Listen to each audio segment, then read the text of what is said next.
The rich man watched suspiciously as the poor boy helped him with the flat tire. The next morning, when the boy's mother saw who was at the door, she began to cry. The alarm buzzed at 4:30 a.m. Marcus rolled over on his thin mattress, the springs creaking under his movement. Through the cracked window, the street was still dark. His mother's footsteps already shuffled in the kitchen. "Marcus, baby, you up?" Her voice carried through their small house, tired but steady. "Yes, Mama." He pushed himself up, his feet touching the cold floor. His white t-shirt had a small hole near the collar, but it was clean. Marcus had washed it himself last night. In the kitchen, his mother stood by the counter, packing her lunch in a plastic container. Her housekeeping uniform hung pressed on the back of a chair. Dark circles shadowed her eyes, but she managed a smile when Marcus appeared. "You don't have to get up this early with me," she said, spreading peanut butter on bread. "I want to." Marcus grabbed 2 plates from the cabinet. One had a chip on the edge. "Besides, who's going to make sure you eat breakfast?" His mother laughed, but it was a tired sound. "Look at you, being the man of the house." She reached out and touched his shoulder. "Your daddy would be proud." Marcus's jaw tightened. He didn't want to think about his father, who'd walked out 3 years ago. Instead, he focused on setting the table, arranging the mismatched forks next to the plates. They ate in the dim kitchen light. Marcus watched his mother count pills from an orange bottle. Her back had been hurting more lately, but she never complained. She just took her medicine and went to work. "Mrs. Henderson needs me early today," she said, swallowing the pills with water. "Some fancy dinner party she's hosting." Marcus nodded, knowing Mrs. Henderson was one of the wealthy women his mother cleaned for. "I'll head to school after my morning route." His mother paused, fork halfway to her mouth. "Baby, you don't have to sell today. We'll manage." But Marcus saw the pile of bills on the counter, the red stamps visible even in the weak light. He checked the mailbox yesterday when his mother wasn't looking. 2 months behind on rent. "I like doing it," he lied. "Besides, Thursday is a good day for water sales. People getting paid and all." His mother didn't argue. They both knew they needed the money. She finished her breakfast in silence, then went to change into her uniform. Marcus packed his backpack for school, 2 notebooks with bent corners, 3 pencils, and his lunch, half a sandwich and an apple. The other half of the sandwich would be his dinner, after his afternoon selling water and candy. At 5:15 a.m., he walked his mother to the bus stop. The street lights cast yellow circles on the cracked sidewalk. A few other people waited for the early bus, all in uniforms: maids, janitors, kitchen staff. The workers who kept the rich part of town running. "Be careful today," his mother said, hugging him. She smelled of laundry detergent and the cheap perfume he'd bought her for Christmas. "Don't stay out too late selling." "Yes, Mama." He watched her board the bus, taking a seat by the window. She waved as the bus pulled away, and he waved back until it turned the corner. Marcus walked to his usual morning spot, near the highway entrance where cars backed up during rush hour. He had 2 hours before school. From his backpack, he pulled out a cardboard box containing bottles of water he'd bought wholesale with last week's earnings. The sun rose slowly, painting the sky gray then pink. Cars began filling the streets. Marcus held up water bottles, smiling at drivers. Some avoided eye contact. Others shook their heads. A few rolled down their windows. $1.50, he'd say, and sometimes they'd buy. He kept the money separate, school lunch money in his left pocket, rent money in his right. By 7:30 a.m., he'd sold 8 bottles. $12. Not bad for a morning, but not great either. His feet hurt from standing, and his arms ached from holding up bottles. At school, Marcus slipped into his seat just as the bell rang. His sneakers, 3 sizes too small, pinched his toes. He tucked them under his chair, away from the other kids' designer shoes. "Yo, Marcus," James called from 2 seats over. "You coming to basketball practice today?" Marcus shook his head. He used to play, before his father left. Now afternoons were for working. "Got stuff to do," he said. The teacher started taking attendance. Marcus opened his notebook, careful not to let anyone see the water stains on some pages. He dropped his backpack in a puddle last week. During lunch, he sat alone, eating his half sandwich slowly. The cafeteria buzzed with conversation and laughter. Someone dropped a tray, and the crash echoed off the walls. Marcus watched other kids throw away half-eaten pizza and unopened milk cartons. After school, he walked to his afternoon spot near the shopping center. More cars meant more potential customers. He set up his box of water bottles, now warm from sitting in his backpack all day. A woman in a BMW waved him away before he could even offer a bottle. A man in a business suit looked straight through him.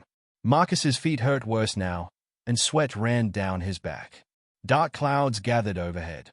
Bad news for water sales. Thunder rumbled in the distance. Marcus counted his earnings, $27 total. Not enough. The rent was due in 3 days. Rain started falling, first a few drops, then harder. Marcus packed up his remaining bottles. He'd have to take the shortcut through the wealthy neighborhood to get home before the storm hit. As he walked, carrying his heavy backpack, lightning flashed across the sky. The perfectly manicured lawns and huge houses made him think of Mrs. Henderson, where his mother was probably still cleaning. Thunder cracked again, closer this time. Marcus picked up his pace, his wet sneakers squishing with each step. That's when he saw it. A black SUV pulled over on the side of the road, hazard lights blinking in the gray afternoon. A man in an expensive suit stood next to the vehicle, staring at a flat tire. Marcus stopped walking. The rain fell harder. Something made him take a step toward the SUV. He didn't know it then, but that single step would change everything. Thunder rolled across the sky as Marcus walked toward the black SUV. The businessman didn't notice him at first, too busy speaking angrily into his phone. 2 hours? That's unacceptable. The man's voice was deep and frustrated. I have a board meeting in 40 minutes. Marcus stopped a few feet away, rain soaking through his white t-shirt. The man wore a pinstripe suit that probably cost more than 6 months of their rent. His gray hair was perfectly styled, and a gold watch glinted on his wrist. The businessman turned, finally noticing Marcus. His body stiffened. One hand tightened around his leather briefcase. Can I help, sir? Marcus asked, his voice smaller than he intended. No need, thank you. The man's response was quick and cold. He turned back to his phone. Yes, I'm still here. 2 hours is not an option. Marcus didn't leave. He watched the man hang up and opened the sub's trunk, pulling out a manual. The pages fluttered in the wind as he flipped through them, muttering under his breath. The rain fell harder. Water ran down Marcus's face, but he stayed put. He'd helped Mr. Johnson from the corner store change a tire last month, and old Mrs. Williams from their apartment building. Sir, Marcus tried again. I know how to change a tire. The businessman looked up from the manual, his eyes narrowing. Young man, I appreciate the offer, but I've called roadside assistance. In 2 hours, Marcus said. Lightning flashed, illuminating the expensive car. This isn't a good road to be stuck on when it gets dark. That made the man pause. He looked around at the empty street, the threatening sky, then back at Marcus. Water dripped from his suit jacket. You know how to change a tire? His tone was skeptical. Marcus nodded. Yes, sir. I help people in my neighborhood sometimes. The businessman seemed to debate internally. Another crack of thunder made his decision. Very well. He stepped back, gesturing to the flat tire. Show me. Marcus set his backpack down under the SUV to keep it somewhat dry. He found the jack and lug wrench in the trunk, arranging them on the ground. You'll want to loosen the lug nuts before jacking up the car, Marcus explained, his hands moving with practiced confidence. Makes it easier. The businessman watched silently as Marcus worked.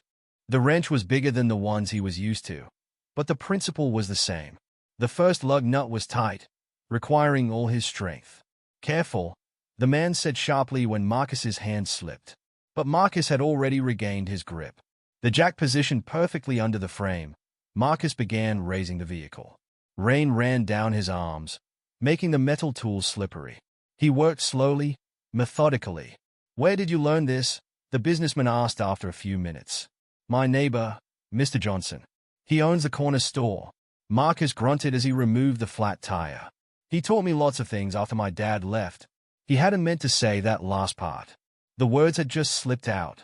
The businessman's expression changed slightly, but he said nothing. The spare tire was heavy. Marcus struggled with it for a moment before getting it aligned properly. His muscles burned from the morning's water sales. You mentioned this road being dangerous at night, the businessman said as Marcus tightened the lug nuts. Why is that? Marcus focused on the tire, not looking up. Some people got robbed here last month. Cars are easy targets when they are broken down. The rain had lessened to a drizzle. Marcus lowered the jack carefully, then checked each lug nut one final time. The whole job had taken less than 20 minutes. There you go, sir. Marcus wiped his hands on his soaked shorts. The spare tire's not meant for long-term use, though. You should get a real replacement soon. The businessman walked around the SUV, inspecting Marcus's work. His leather shoes were muddy now, and his suit was ruined from the rain. This is impressive work. He reached into his jacket pocket and pulled out a wallet. Let me compensate you for your time. Marcus saw the $100 bills inside. His right pocket felt light, the rent money nowhere near enough. But his mother's voice echoed in his head. Character is what you do when nobody's watching. No thank you, sir. Marcus picked up his backpack, water dripping from the bottom. I didn't do it for money. The businessman's eyebrows rose. He looked at Marcus differently now, studying him with new interest. What's your name, son? Marcus Johnson, sir. And where do you live, Marcus?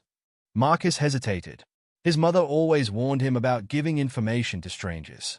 But something in the man's face had changed. The suspicion was gone. Pine Grove Apartments, Marcus said. Building C, apartment 304. The businessman pulled out a business card and wrote something on the back. You've done me a great service today, Marcus. Not just changing the tire, but potentially saving me from a dangerous situation. Marcus shifted his weight, uncomfortable with the praise. Anyone would have helped? No, the businessman said firmly. They wouldn't have, and they certainly wouldn't have refused payment. He paused, looking at Marcus's worn sneakers, his soaked clothes. Why did you? Marcus thought about the bills on the kitchen counter, about his mother's tired eyes. My mama says helping people is its own reward, he said finally. She works hard and still helps our neighbors when they need it. Says it's about who you are, not what you get. The businessman nodded slowly. He slipped the business card back into his pocket without giving it to Marcus. Your mother sounds like a wise woman. She is, sir. Thunder rumbled again, but more distant now. The businessman opened his car door but paused before getting in. Thank you, Marcus Johnson from Pine Grove Apartments. His voice was different, warmer, almost gentle. You've given me something to think about.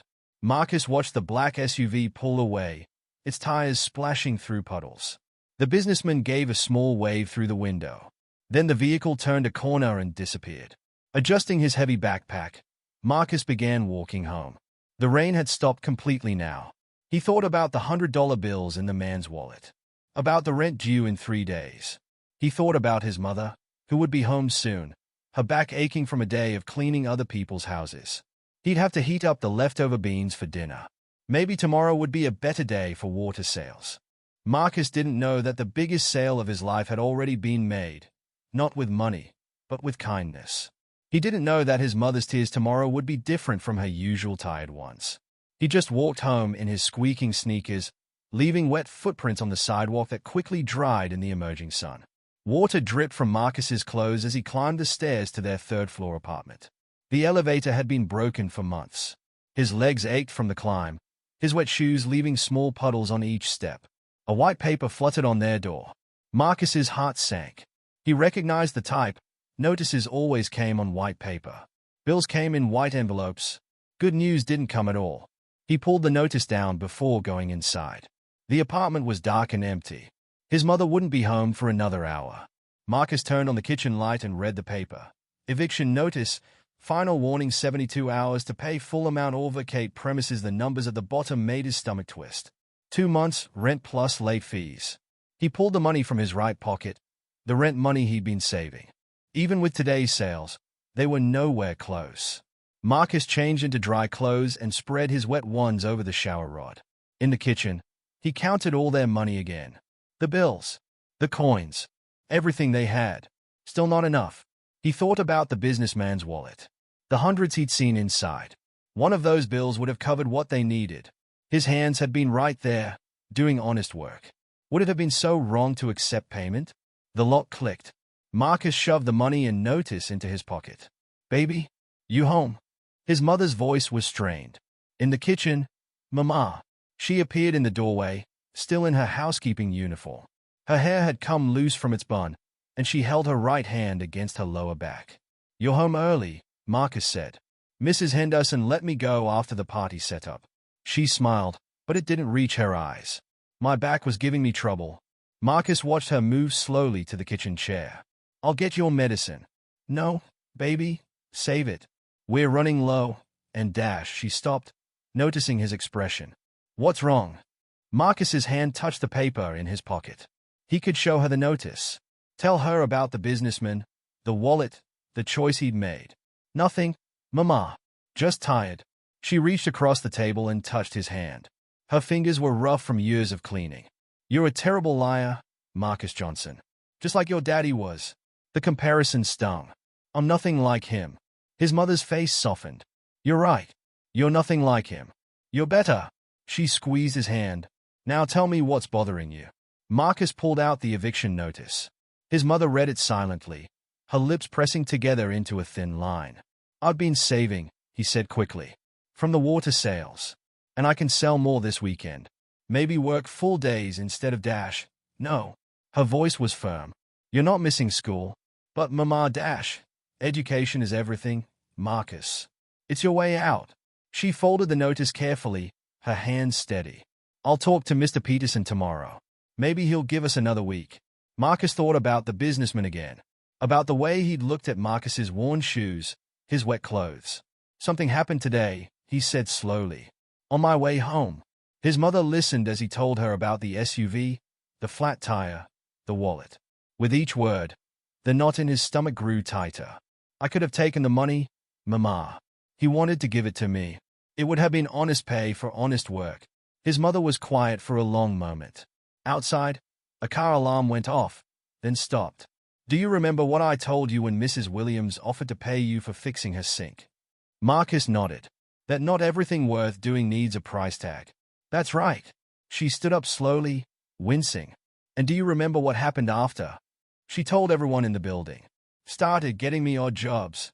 Because character speaks louder than words." His mother touched his cheek. "You did the right thing today, baby. Maybe not the easy thing, but the right thing. But the rent will work itself out."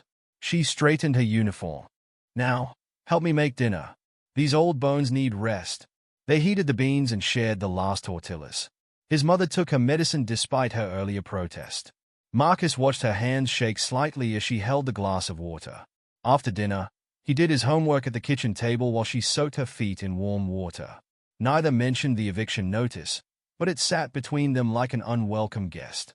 Later, lying in bed, Marcus listened to the familiar sounds of their apartment. The humming refrigerator, the dripping bathroom faucet, his mother's soft breathing from the next room. He thought about the businessman's face when Marcus refused the money. The surprise. The respect. His mother was right. Character did speak louder than words. But as sleep finally came, Marcus couldn't help wondering if sometimes character needed to speak a little quieter. If sometimes doing the right thing meant taking help when it was offered. He didn't know that the answer would come with tomorrow's sunrise. That sometimes doing the right thing paid in ways money couldn't measure. For now, he just slept, his dreams filled with black SUVs and $100 bills that turned into autumn leaves when he tried to catch them. Tomorrow would bring what it would bring. Tonight, at least, he could rest knowing he'd made his mother proud. Even if pride didn't pay the rent. Marcus woke to the sound of his mother crying. Soft, muffled sobs from the kitchen. The digital clock by his bed showed 2:47 a.m. He slipped out of bed quietly. The floor creaked under his feet as he moved toward the kitchen. Light spilled from under the door. His mother sat at the table, papers spread out in front of her. Bills. Always bills. She wiped her eyes quickly when she saw him. "Did I wake you, baby? I'm sorry." Marcus pulled out a chair and sat beside her. "Your back hurting again?" She shook her head. In the harsh kitchen light, she looked older, tired in a way sleep couldn't fix. "Mrs. Henderson called after you went to bed." She twisted a tissue in her hands. "They are letting some of the staff go. Budget cuts," she said. The words hung in the air. Marcus stared at the bills on the table. Electric, gas, rent. When? His voice cracked. "End of the week." She tried to smile. "But it's okay. I've got applications out at other houses. Something will come through." Marcus knew what those applications meant. His mother had been filling them out for weeks, walking to different neighborhoods after her regular job. Most people didn't even open their doors when they saw her uniform. "I can drop out," he said. "Get a real job. Lots of places hire at 16. Marcus Johnson." His mother's voice sharpened. "We've talked about this. Education is everything." "I know." He stood up, pacing the small kitchen. "But what good is education if we're homeless?" The word made his mother flinch. She gathered the bills into a neat pile, her movements deliberate. "We're not going to be homeless. The notice says 3 days. Mama. 3 days." Marcus picked up the eviction paper. "And now with Mrs. Henderson God will provide." She said it firmly, like she always did when things got bad. Marcus wanted to ask where God was when Dad left. When the first eviction notice came. When she started taking extra pills for her back. Instead, he filled a glass with water and set it in front of her. "Try to sleep, Mama. Please." She took his hand, her fingers cool against his skin. "You're a good boy, Marcus. Better than we deserve." He helped her up, watching as she moved slowly to her room. The door closed softly behind her. Back in the kitchen, Marcus looked at the bills again. The numbers blurred together. Too many zeros. Too many red stamps. He thought about the businessman's wallet. One of those hundreds would have bought his mother's medicine. Another would have kept the lights on. A third might have stopped the eviction. The choice he'd made felt different in the dark kitchen at 3 a.m. Less noble. More foolish. Marcus put the bills away and went back to bed. But sleep wouldn't come. At 4 a.m., he heard his mother get up. The shower running. The quiet sounds of her morning routine. At 4:30 a.m., the alarm buzzed. He didn't need to roll over to turn it off. He hadn't slept. The kitchen smelled of coffee when he came out. His mother stood at the counter, ironing her uniform. The same routine as yesterday. As every day. "Eat something," she said, not looking up from the ironing. "I made oatmeal." Marcus spooned the oatmeal into a bowl. It was thin, watered down to make it last longer. "I've got an interview today," his mother said suddenly. "After work. At the Carson house." The Carson house. Marcus knew it. Biggest one in the neighborhood where he'd helped the businessman. "That's good," he said, trying to sound hopeful. His mother nodded, still ironing. "They pay better than the Hendersons. And Mrs. Carson is known to be kind to her staff." Kind. Marcus thought about the businessman's face when he'd offered the money. That had been kind too. "Maybe I'll get lucky," his mother continued. "Maybe today's the day things change." Marcus watched her pack her lunch. The same half sandwich he'd have. The same apple cut in two. At 5:15 a.m., they walked to the bus stop. The street lights still on, the air heavy with morning dew. "Don't wait with me," his mother said. "Go back and sleep a little more." "I'll wait." They stood in silence. Other workers began gathering. The same faces as yesterday. The same tired eyes. The bus appeared at the corner, its headlights cutting through the dawn. "Say a prayer for me," his mother whispered, hugging him. For the interview, Marcus hugged her back, feeling the sharp edges of her shoulder blades through the uniform. "I will, Mama." He watched the bus pull away. His mother didn't wave today. Her head was bowed, probably already praying.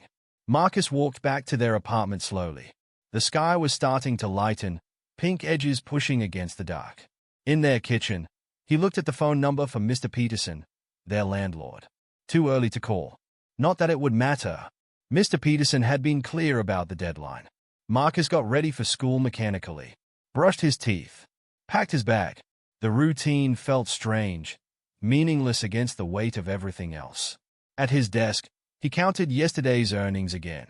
The money felt warm in his hands, already spent in his mind on bills they couldn't fully pay. The sun rose fully, lighting up their small apartment. Marcus should have been heading to his morning sales spot. Instead, he sat at the kitchen table, watching the light move across the floor. Something his mother had said echoed in his mind. Maybe today's the day things change. He didn't know how right she was. Didn't know that in a few hours, a black SUV would park outside their building. Didn't know that sometimes prayers get answered in strange ways. That sometimes help comes not because you ask for it, but because you were willing to give it first. For now, he just sat in the quiet kitchen, watching the morning light and hoping his mother's interview would go better than the others. Sometimes hope was all they had. The engine sound came first.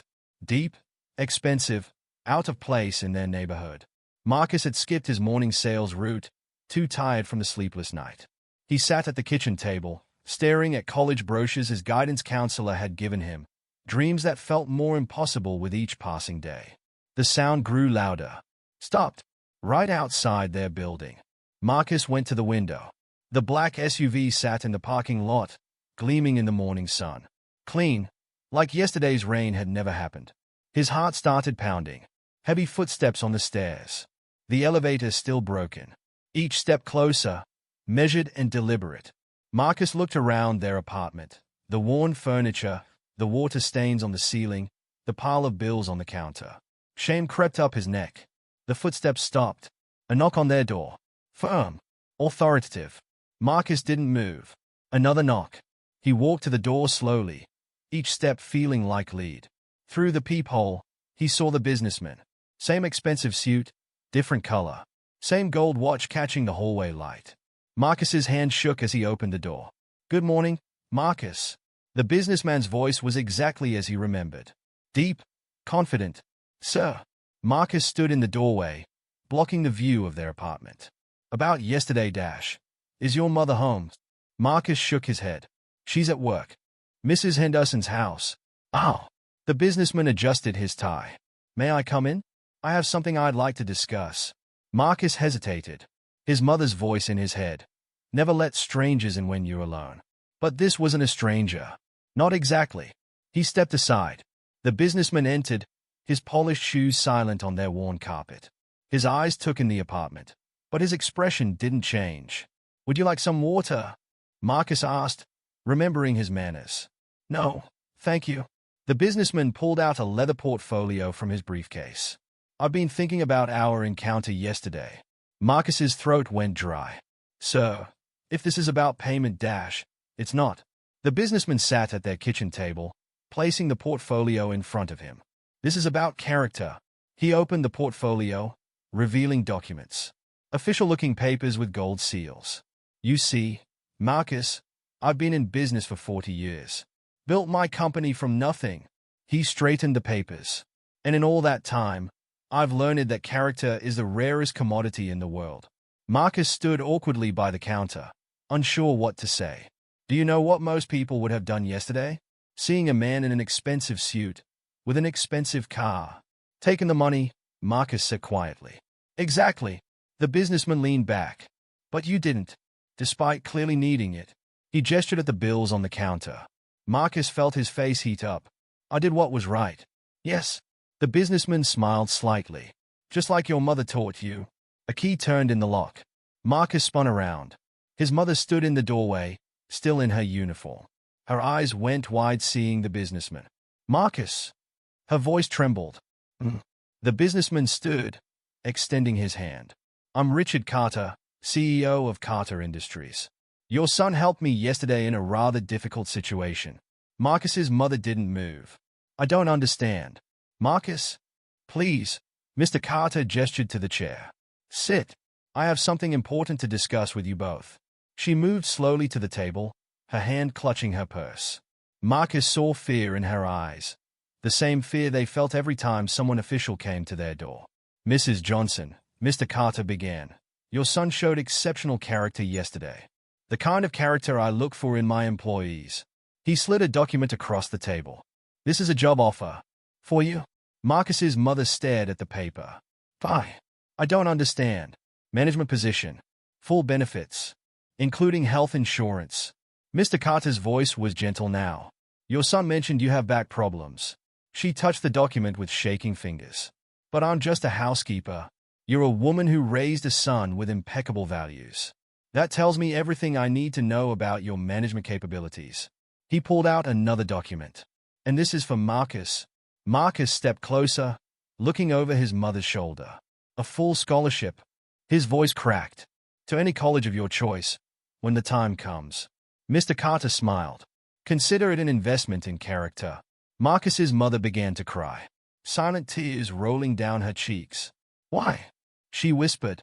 Why us? Mr. Carter was quiet for a moment, looking at them both. 40 years ago, I was in your position. Single parent. Struggling. Then someone gave me a chance. He straightened his tie again. Yesterday, your son reminded me of that. Of who I used to be. Of who I should still be. He stood, closing his portfolio. The job starts Monday, if you want it. 9 a.m. He placed his business card on the table. My direct line is on the back. For both of you. Marcus's mother wiped her eyes. I don't know what to say. Say you'll be on time Monday. Mr. Carter smiled. And Mrs. Johnson? The position comes with an advance. Enough to cover any immediate expenses. His eyes flickered to the eviction notice still on the counter. I'll send my assistant with the paperwork this afternoon. He moved to the door, then turned back. Oh, and Marcus. Yes, sir. Thank you for reminding an old man about what really matters. The door closed softly behind him. Marcus and his mother sat in silence, staring at the documents on their table. Through the window, they heard the SUV start up, pull away. Marcus, his mother's voice was barely a whisper. What did you do yesterday? So he told her. About the rain. The flat tire. The refused money. When he finished, she pulled him close, hugging him tight. My boy. She whispered into his hair. My good boy. Outside, the morning sun filled their apartment, making everything look different. Brighter, newer, like a fresh start, like a prayer answered, like character paying back in ways money never could. The assistant arrived at 2 p.m. sharp. She wore a navy business suit and carried a leather briefcase similar to Mr. Carter's. Her heels clicked on the worn hallway floor. Marcus's mother had changed out of her uniform into her best dress, faded blue, carefully ironed. She'd been pacing the apartment since Mr. Carter left, alternating between crying and praying. Mrs. Johnson. The assistant's smile was professional but warm. I'm Sarah Chen, Mr. Carter's executive assistant. May I come in? They sat at the kitchen table, the same spot where Mr. Carter had changed their lives hours earlier. Sarah opened her briefcase, pulling out documents with practiced efficiency. First, she said, the employment contract. She slid a thick document across the table. Full benefits start immediately. Health, dental, vision, 401k with company matching. Marcus watched his mother's hands tremble as she held the papers. The starting salary. His mother's voice faltered. Is non-negotiable, Sarah finished firmly. Mr. Carter was very specific about that. The number made Marcus's eyes widen. More than 5 times what his mother made as a housekeeper. There must be some mistake, his mother whispered. No mistake. Sarah pulled out another document. This is the signing bonus. Mr. Carter mentioned some immediate expenses. She placed a check on the table. Marcus's mother started crying again. We can't possibly. Mrs. Johnson. Sarah's voice softened. May I share something personal? His mother nodded, wiping her eyes with a tissue. 15 years ago, I was a single mother working 3 jobs. Mr. Carter found me falling asleep at my desk during my night shift as an office cleaner. Sarah smiled at the memory. He offered me a job as his assistant the next day. Paid for my business degree too. Marcus leaned forward. He does this often. Not as often as he'd like. Sarah arranged the papers neatly. The board of directors, they don't always understand his methods. But Mr. Carter believes in investing in people. In character. She pulled out more documents. Which brings us to Marcus's scholarship. The next hour passed in a blur of signatures and explanations. Full tuition. Room and board. Books. Even a monthly stipend. But why? Marcus finally asked. Just because I changed a tire. Sarah stopped writing. Mr. Carter told me what happened. About you refusing payment. She reached into her briefcase again, pulling out a newspaper clipping. The photo showed a much younger Mr. Carter, standing next to an old car. Chicago, 1974, Sarah explained. Mr. Carter was 18. His mother sick, bills piling up. He helped a stranger fix their car one night. Refused payment too. Marcus stared at the young man in the photo. Same determined eyes. The stranger turned out to be a business owner, Sarah continued. Gave him his first job. Put him through college. She smiled. Mr. Carter never forgot that. So is paying it forward, Marcus's mother said softly. His investing in character, Sarah corrected. Just like someone invested in his. More signatures. More explanations. Sarah's pen moved efficiently across the papers, marking spots for initials, dates. One more thing, she said, reaching into her briefcase one last time. Your new address. Marcus's mother froze. New address. The management position comes with accommodation. Company policy for all upper-level staff. Sarah handed them a key. It's a 3-bedroom apartment in the Carter building downtown. Walking distance to Marcus's school. But our lease, Marcus started, has been handled. Sarah's smile widened slightly. Mr. Carter bought the building this morning. All tenants are being offered relocation assistance or upgraded units at reduced rates. Marcus's mother put her head in her hands. This is too much.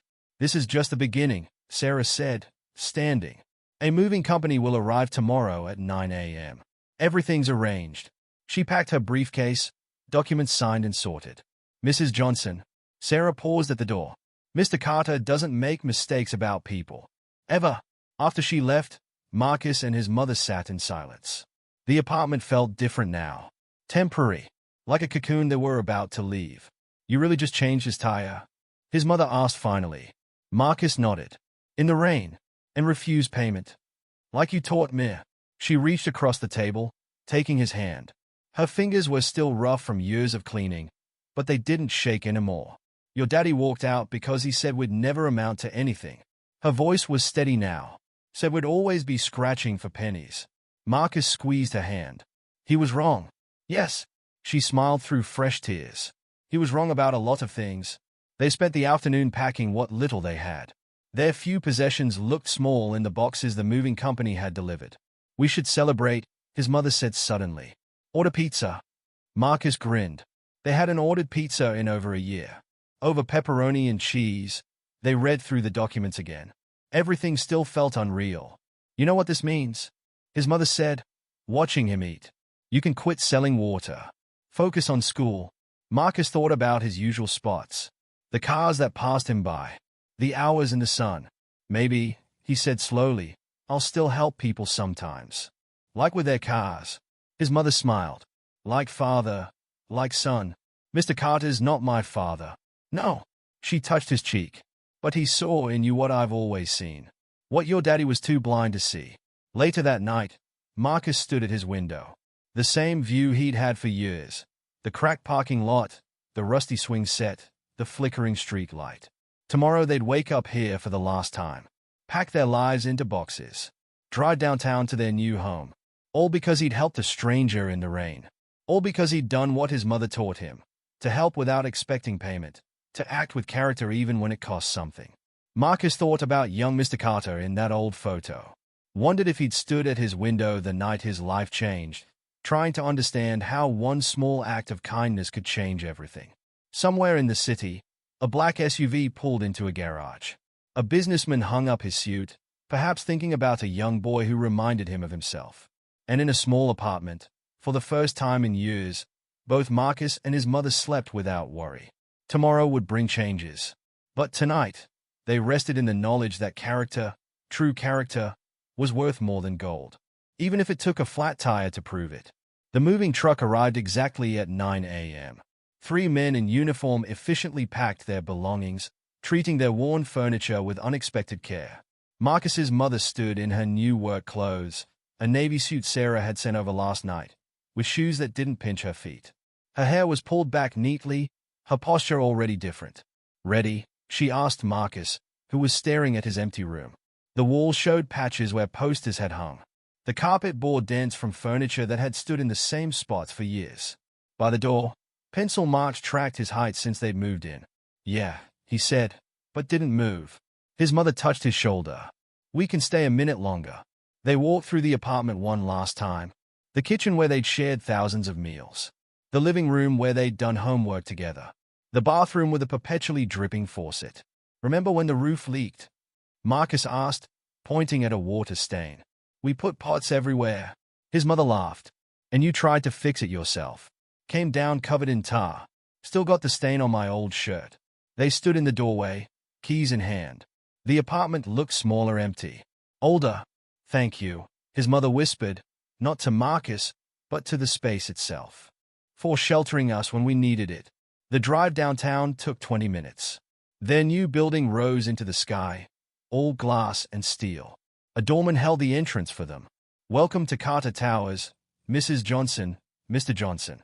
The elevator was mirror-lined, playing soft music. It opened directly into their new apartment on the 15th floor. Marcus stopped breathing for a moment. Floor-to-ceiling windows overlooked the city. The living room alone was bigger than their old apartment. Hardwood floors gleamed under recessed lighting. "This way to your rooms," the building manager said, leading them down a hallway.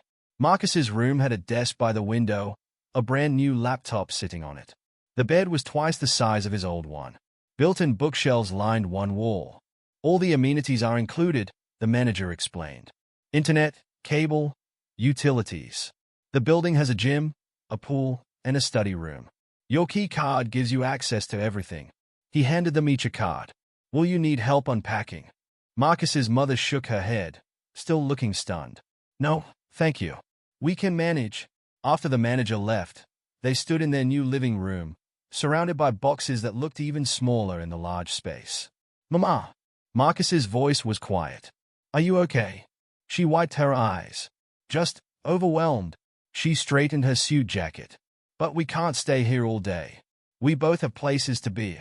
Marcus checked his watch. School started in an hour. His mother's new job in 30 minutes. They took the elevator down together. A company car waited to take his mother to Carter Industries.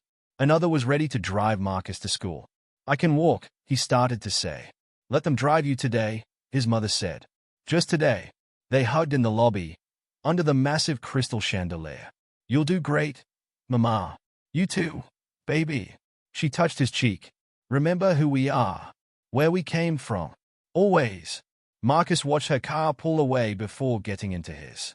The driver didn't try to make conversation, letting him stare out the window at the changing neighborhood. At school, everything looked different. The building he'd always thought was big now seemed smaller. The students rushing up the steps in their expensive clothes didn't intimidate him anymore. "Yo, Marcus," James called from their usual spot. "Where you been, man? Didn't see you selling this morning." Marcus adjusted his backpack. "Not doing that anymore." James looked at him closely. "Something's different. New clothes. Something like that." Throughout the day, Marcus noticed the changes. Teachers who used to look past him now called on him in class. Students who'd ignored him tried to start conversations. All because he carried himself differently. Spoke differently. Like someone who belonged. During lunch, he sat at his usual table, but now others joined him. James brought his basketball friends. A girl from his math class asked about homework. "You should come to practice," James said between bites. "Coach keeps asking about you." Marcus thought about it. No more afternoon sales. No more counting quarters for dinner. "Maybe I will." After school, a car waited to take him home. Home. The word felt strange applied to the glass tower. In their new apartment, he found his mother in the kitchen, surrounded by empty boxes. "How was it?" he asked. She smiled. Really smiled. "Amazing. Mr. Carter, he personally showed me around. Introduced me to everyone." She touched her new desk nameplate. "Sarah Johnson, Operations Manager. And you? How was school?" Marcus told her about James, about basketball, about the teachers. "I'm proud of you," she said, "for staying the same when everything's different." They ordered dinner. They could do that now, and ate by the window, watching the city lights come on. "Feels like a dream," his mother said softly. "A good one. The best." She looked at him. "But we have to remember all this." She gestured at the apartment. "It's not why you did what you did that day." Marcus nodded. "I didn't know who he was. Wouldn't have mattered if I did." "Exactly." She squeezed his hand. "Character isn't about what you get. It's about who you are when you think you'll get nothing." Later, doing homework at his new desk, Marcus looked out at the city. Somewhere out there was their old apartment. The street where he used to sell water. The road where he'd helped Mr. Carter. His phone buzzed. A text from James about basketball practice tomorrow. Marcus smiled and texted back, "I'll be there." Everything had changed. But he hadn't. Not really. He was still Marcus Johnson, who helped people because it was right. Who learned character from a mother who taught by example. The view might be different. The address might be different. But they were the same people who'd stood in an empty apartment that morning, thanking it for sheltering them. Just with a better view of the city they'd always called home. 2 weeks after moving into Carter Towers, Marcus took a different route home from basketball practice. The team had welcomed him back, and coach even hinted at a starting position next season. Instead of getting into the waiting company car, he told the driver he'd walk today. His feet carried him automatically toward his old neighborhood. The streets looked the same, but he saw them differently now. The cracks in the sidewalk he used to memorize. The corners where he'd sold water in summer heat and winter cold. At his old spot near the highway entrance, a boy stood holding water bottles. Couldn't be more than 12. Thin arms straining with the weight of his box. Marcus stopped, watching. Cars passed. People avoided eye contact, just like they used to do with him. The boy's smile never faltered. Water. $1.50. Marcus approached slowly. The boy's shoulders tensed, a familiar reaction to someone getting too close to your money spot. Hey, Marcus said softly. How's business? The boy sized him up, noting Marcus's new clothes, his basketball. I'm doing okay. Marcus nodded at the water bottles. Mind if I help? I used to work this corner. Used to? Yeah. Marcus picked up some bottles. Name's Marcus. Andre. The boy relaxed slightly. You really used to sell here. Every day. Right where you're standing. They worked together, Andre watching Marcus's technique with the cars. The way he smiled, made eye contact, stayed respectful even when people ignored him. You're good at this, Andre said after they'd sold several bottles. Marcus handed him the money. Had a lot of practice. So why'd you stop? The question hung in the air. Marcus watched the traffic flow, remembering countless days doing exactly this. Something happened, he said finally. Helped someone change a tire in the rain. Didn't know he was rich. Didn't matter. Andre frowned. He gave you money? No. I refused it. Marcus smiled at Andre's confused look. My mama taught me some things are worth more than money. Like what? Character. Marcus helped Andre pack up the remaining bottles. Being someone people can trust. Someone who helps without expecting anything back. But you got something, Andre said, eyeing Marcus's clothes again. Yeah, I did. But that's not why I helped. Marcus sat on the curb, motioning for Andre to join him. Why are you out here selling? Andre studied his shoes, worn, like Marcus's used to be. Mom's sick. Dad's gone. Bills don't pay themselves. Marcus nodded. You go to school? Try to. When I can. They watched the sunset paint the highway orange. Cars continued flowing, drivers focused on getting home. Look, Marcus said, pulling out his wallet.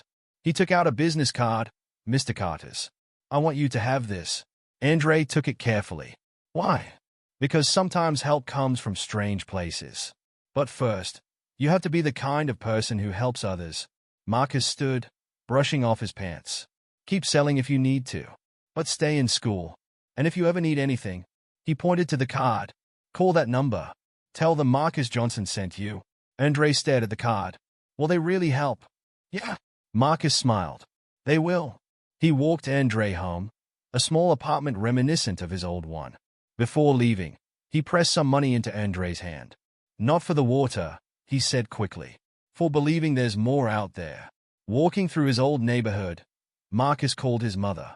Baby? Everything okay? Yeah, Mama. Just remembering. She was quiet for a moment. You went back to your old spot, didn't you? Met a kid there. Andre. Reminded me of me. You helped him? Tried to. Marcus passed their old apartment building. Mama, do you think Mr. Carter would call him? She interrupted. He's been asking about you anyway. Later that night, in his new room with its city view, Marcus made another call. Marcus. Mr. Carter's voice was warm. I was hoping you'd call. Sir, I met someone today. A boy named Andre. He told Mr. Carter everything. About Andre's sick mother. About his determination to help his family. Sounds familiar, Mr. Carter said when Marcus finished. Yes, sir. Give Sarah his information tomorrow. We'll look into it. Thank you, sir. No, Marcus. Thank you. Mr. Carter paused. For remembering where you came from. For understanding what it's really about. After hanging up, Marcus stood at his window. Below, the city sparkled with possibility. Somewhere out there, Andre was probably counting his earnings, just like Marcus used to do. But tomorrow would be different. Tomorrow, Andre would discover that help sometimes comes disguised as a flat tire, or a boy who remembers what it means to struggle. His mother knocked softly, entering with 2 cups of hot chocolate. "Good talk with Mr. Carter." Marcus nodded, taking a cup. "Is going to help Andre." "Of course he is." She stood beside him at the window. "Because you showed him the way." They sipped their chocolate in comfortable silence, looking out at the city they both loved, a city that looked different now, but held the same heart. "You know what I realized today, Mama?" "What's that, baby?" "We didn't just get lucky." Marcus turned to her. "We got what we always gave: kindness, help, hope." His mother smiled, tears in her eyes. "Now that's understanding." Together, they watched the city lights twinkle like stars, each one possibly marking another story waiting to be changed. Another flat tire waiting to be fixed. Another life waiting to be touched by simple acts of character. 1 year after the flat tire that changed everything, Marcus stood in Mr. Carter's office on the top floor of Carter Industries. Floor-to-ceiling windows offered a view that still took his breath away. The entire city spread out below, bathed in morning light. "You've done well, Marcus," Mr. Carter said, reviewing his school transcript. "Straight as this semester." "Yes, sir." Marcus sat straighter in his chair. "The tutoring program helped. And basketball. Starting point guard now." Marcus smiled. "Coach says colleges are asking about me." Mr. Carter nodded, pride evident in his eyes. "And how's Andre doing?" "Started high school last week. His mother's health insurance covered her treatment." "She's doing better." "Good." Mr. Carter leaned back. "And the others?" "The others, 5 more families they'd helped over the past year. Each with their own story, their own struggle, their own moment of change." "All good, sir." James's father started his new position in maintenance last month. "Excellent." Mr. Carter stood, walking to the window.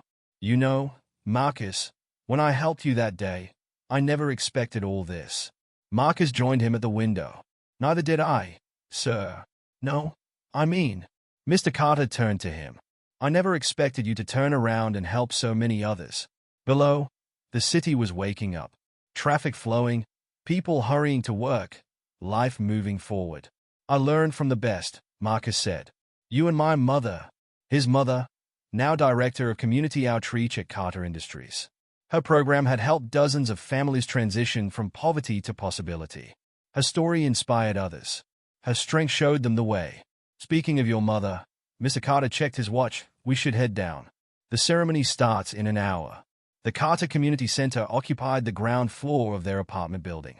Once empty retail space, now transformed into a place of hope and change. Marcus found his mother in her office, adjusting her nameplate. Sarah Johnson, Director of Community Outreach. "Ready, Mama?" She touched the simple silver cross at her neck, her one unchanged accessory from their old life. Almost. They walked together to the main hall. People were already gathering, families they'd helped, employees, community members. Andre sat in the front row with his mother, both healthy and smiling now. James and his father, in matching maintenance uniforms, talked quietly nearby. Others Marcus recognized from their old neighborhood filled the seats. "Nervous," his mother whispered. "A little." Marcus straightened his tie, a gift from Mr. Carter on his 17th birthday. The ceremony began. Mr. Carter spoke first, telling the story that started it all.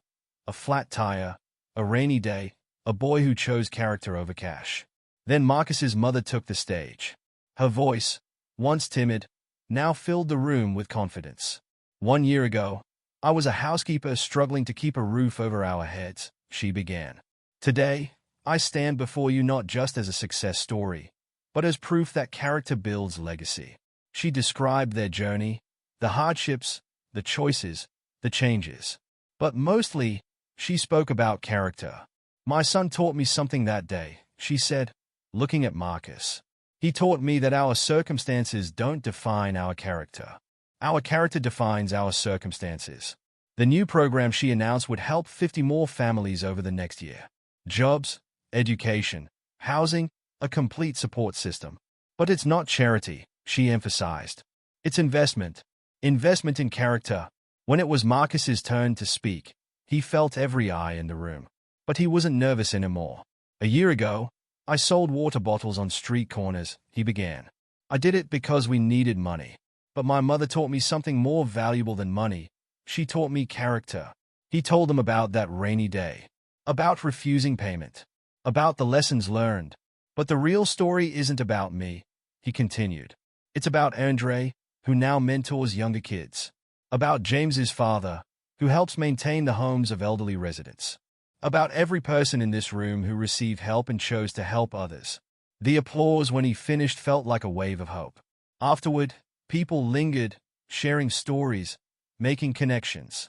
Marcus watched his mother move through the crowd, stopping to hug people, listen to their stories, offer encouragement.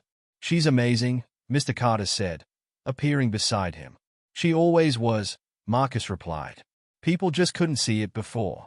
Like they couldn't see you. Marcus shrugged. They saw what they expected to see. A kid selling water. A single mother cleaning houses. And now they see what was always there. Character. Later that evening, Marcus and his mother stood at their apartment window, looking out at their city. The same view, but everything different. Proud of you, baby, she said softly. Proud of you too, Mama. She touched his cheek, like she used to do in their old kitchen. Your daddy was wrong about so many things. But mostly, he was wrong about what makes a person valuable. Marcus nodded. It's not what you have. It's who you are, she finished. Below, lights came on in the community center. People were still there, sharing stories, building connections, creating change. You know what Mr. Carter told me today? Marcus asked. What's that? He said he never expected me to help so many others. His mother smiled. He didn't know what I knew, that helping others isn't what you do, it's who you are. They stood together, watching their city sparkle with possibility. Somewhere out there, another family was struggling, another child was selling water, another person needed help. But now they had a way to help, a way to show others what his mother had always taught him. That character builds legacy. That sometimes the biggest changes start with the smallest choices. That sometimes all it takes is helping someone change a tire in the rain. Marcus thought about the boy he'd been a year ago, standing in that rain, making a choice based on character rather than need. He thought about the man he was becoming, guided by his mother's wisdom and Mr. Carter's example. And he understood finally what legacy really meant. It wasn't about the money or the position or the view from the top floor. It was about the choices you make when nobody's watching. The help you give expecting nothing in return. The character you build with each small act of kindness. Because sometimes, when you least expect it, those small acts create ripples that change not just one life, but many. That's what legacy truly means. And that's what Marcus Johnson, the boy who once sold water on street corners, now understood completely. That was the real gift, not what he'd received, but what he could now give. A legacy of character, handed down from mother to son, from one generation to the next. From one small act of kindness to a wave of change that would continue long after that rainy day when a boy helped change a tire. And somewhere in the city, another tire would go flat. Another choice would be made. Another legacy would begin.